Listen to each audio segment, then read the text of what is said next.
दुसरं गोष्ट जे काय पैसे मिळाले ते पैसे काही त्या आजपर्यंत म्हणजे 10 वर्षांनी पुरतील एवढे नव्हते. त्यामुळे आता त्यातून काय रोजगार निर्माण झाला नाही की ते पैसे मी इन्व्हेस्ट केले आणि त्याच्यातून एखादा मी छोटासा रोजगार घेतला आणि त्या रोजगारातून माझा पूर्ण कुटुंबाचा उदरनिर्वाह चालतोय, तुमचा तसंही नाही. त्यामुळे सांगायची गोष्ट अशी की तुम्हा सर्वांच्यासाठी सगळ्यात अगोदर म्हणजे प्रामुख्याने एक भूमिका असेल ती म्हणजे रोजगार निर्माण करून मग तो तुमच्या शेतजमिनीचा रोजगार असेल किंवा तुम्हाला इतरत्र असेल हे फार गरजेचं आहे. तर ते केलं गेलं पाहिजे. तर मग तुमची तुम्ही म्हटलं की व्यसनाधीन झालेली आहे किंवा ते म्हणाले मगाशी, तुम्ही म्हणाला मगाशी व्यसनाधीन झालेली आहे, लग्न होत नाही आहे, मुलं मिळत नाही, मुली मिळत नाही. तर या सगळ्या गोष्टी लक्षात घेत असताना तुम्हाला त्यासाठी रोजगार द्यायचा हा दुसरा भाग असतो. आणि तिसरा भाग तुमचा सगळ्यात महत्त्वाचा की जो कोणी उद्योगमंत्री महाविकास आघाडी सत्ता आली तर महाविकास आघाडी सत्तेच्या बाबतीत की महाविकास आघाडीच्या माध्यमातून सत्ता आली तर सरकार आलं तर सरकारमध्ये जो कोणी उद्योगमंत्री असेल, जो कोणी मग तो शिवसेनेचा असेल, तो काँग्रेसचा असेल किंवा तो आदरणीय पवारसाहेबांच्या राष्ट्रवादी काँग्रेस पक्षाचा असेल, जो कुठल्या पक्षाचा असेल त्या उद्योगमंत्र्याकडे सगळ्यात पहिल्यांदी बैठक तुमच्या भेलच्या प्रकल्पासाठी लावण्याची जबाबदारी सगळ्यात पहिली तुमच्यासोबत. मला कोणी मीडिएटर नको आहे, कोणी दलाल नको आहे, थेट तुमचे कोणी प्रतिनिधी असतील ते 2 प्रतिनिधी बसतील आणि थेट की काय विषय आहे म्हणजे हा प्रकल्प आणि या प्रकल्पाच्या संबंधित असलेला प्रश्न अडचण हा थेट सोडवण्याचा प्रयत्न आपण पहिल्यांदा केले फक्त कोणीच. आणि या सगळ्या गोष्टी होत असताना म्हणजे कोणी काय आश्वासन दिलं, प्रफुल्ल पटेल असतील, आणखी पण प्रधान असतील, काय आजची परिस्थिती आणि ती परिस्थिती सोडवण्यासाठी तुमच्याकडनं होणारा प्रयत्न या 2 गोष्टी महत्त्वाच्या म्हणजे प्रयत्न मी करेन आणि तुमची वास्तविकता सोडवण्यासाठी जो काय तुमचा प्रयत्न तुम्ही करायचा ह्या 2 गोष्टी असल्या पाहिजे.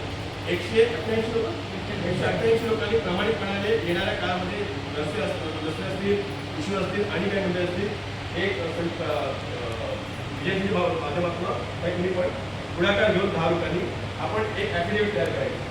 त्या ॲफिडेव्हिटमध्ये आपली प्रमुख भूमिका असली पाहिजे. त्याच्यानंतर असं म्हणता कामा नये की आपले 188 मध्ये 88 राहिले, 100 निघून गेले, त्यांना कोणीतरी काही लालच चालत दिलं, काही असेल काही तुमची 1, 2, 3, 4, 5 मुद्द्यावरती आमची भूमिका आहे. त्या भूमिकासाठी आमचा लढा आहे, तो आम्ही लढणार.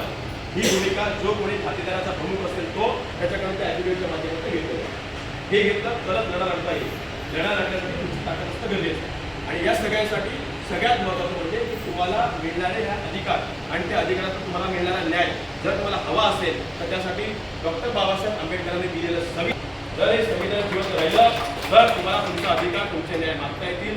जर हे संविधान जिवंत नाही राहिलं, जर हे संविधान संपुष्टात आलं तर तुम्हाला तुमच्या पुढच्या काही एक पिढींना तुमचे न्यायाचे अधिकार मागता येणार नाही, दरवाजे बंद होतील. जर संविधान वाचवायचं असेल तर संविधान वाचवण्यासाठी जी लोक धडपड करतायत, जी कोणी असेल, काळा, सफेद, गोरा, निळा, लाल, हिरवा, पिवळा, उंच, ठेंगणा, बारीक, मजबूत, बेलमान, जो कोणी प्रयत्न करतोय त्याच्या पाठीमागे खंबीरपणे उभं आहे. संविधान वाचवायचं आहे. जो कोणी संविधान संपवण्याच्या भूमिकेमध्ये असेल त्याच्याशी आपला संबंध नाही, हे मात्र तुम्ही कानाला करायला हवं. कारण जर संविधान राहिलं तर तुम्हाला तुमचे न्याय अधिकार, तुमचं स्वतंत्र अबाधित राहील, ते तुम्हाला काय मागता येईल. नाहीतर पुढच्या येणाऱ्या दिवसामध्ये, पुढच्या येणाऱ्या काळामध्ये तुम्हाला ते करता येणार नाही. मी मुलांना पण सांगतोय, मुलींना पण सांगतोय, तरुणांना पण सांगतोय आणि वयस्कांना पण सांगतोय, स्पष्ट सांगतोय. तर या संविधानाचा लढा लढण्यासाठी जे जे कोणी प्रयत्न करतात त्यांच्यासमोर उभे राहूया. विजय असतील, रस्ते साहेब असतील, सरकारताई असतील, ईश्वरजी असतील, भाऊ असतील, सरपंच, हे सगळे लोक जे असतील प्रयत्न करतात त्यासुद्धा बोलवतात. या सगळ्या जी शिकलेली आहे तिच्याकडे ते ॲक्टिव्हिटी वाचून मी तुम्हाला हे सांगत नाही की कुठेही जाऊन काळा आणि गोरा शाहीचा ठसा लावा, बिलकुल नाही. तुमचा भाऊ किंवा बहीण किंवा तुमचे आई किंवा वडील कोणी जो शिकलेला असेल त्याच्याकडे वाचून घ्या आणि त्या ॲक्टिव्हिटी जर तुमची एकात्मता आणि एकाग्रता जर संघटित नाही राहिली तर तुम्हाला लढा लढता येणार नाही. तुमच्यासाठी मी फक्त यासाठी आलो, माझी सभा होती, मी सभा सोडून यासाठी आलो की तुम्हाला या भूमिकेतनं बाहेर काढण्यासाठी आणि तुम्हाला मार्ग दाखवण्यासाठी नोकऱ्यांच्या माध्यमातून, इतर लोकांच्या माध्यमातून जो प्रयत्न होतोय त्या प्रयत्नाला यश देण्यासाठी, ताकद देण्यासाठी मी इकडून आहे. त्यामुळे तुमची विनंती मी मान्य घेत असताना मी तुम्हाला विनंती करेन की हा लढा अधिक मजबूत करण्यासाठी आता आचारसंहिता आहे, आचारसंहितेच्या नंतर सरकार ऐकत असेल तर माझ्या बापाचं सरकार जरी असलं महाविकास आघाडीचं तरी देखील ती कंपाऊंड वॉल तोडायला आणि पहिला गुन्हा अंगावरती घ्यायला मी इथे पुन्हा येईल. माझ्यावरती 38 गुन्हे आहेत, तडीपासून झालो नाही. माझे सगळे शासकीय कुठलेही जे कागदपत्र आहेत म्हणजे पासपोर्ट सकट सगळं ते रिन्यू होत नाही. ते 38 गुन्हे माझ्यावरती फक्त आंदोलनाचे आहेत. मी कुठल्या बाईचा पदार घेतला नाही, कोणावर 1 रुपया घेतला नाही, कोणावरती कोणाला चाकूने घुसकलं नाही. सगळे आंदोलनाचे गुन्हे आहेत. हा 39वा होईल माझ्यावरती.